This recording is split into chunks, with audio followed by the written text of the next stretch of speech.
CNN News.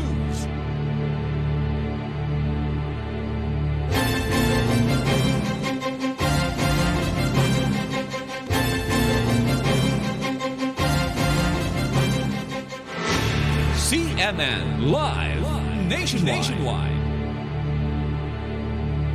Magandang araw din Ariel, magandang araw Pilipinas, mayong adlaw mga taga Mindanao.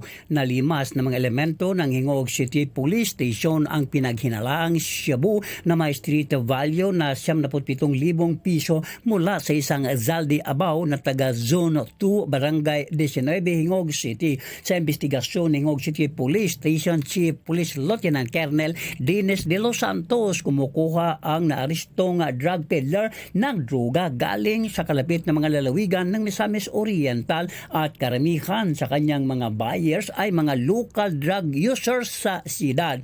Samantala, naghalaga naman ng 2 milyong suspected shabu ang nasamsam ng Police Regional Office Region 9 mula sa isang 50 taong gulang na drug dealer pending identity.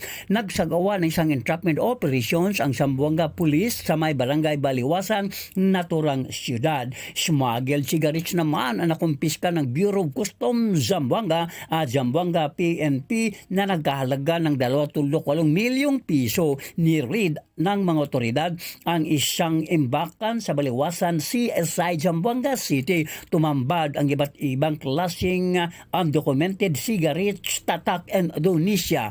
Isang Lowell Gonzalo naman ang naaristo ng Cotabato City Police Office dahil sa droga. Halagang 748,000 pisong street value ang nakumpiska ng droga sa isinagawang entrapment operation sa Atienza Street, Barangay Poblacion 4, Cotabato City.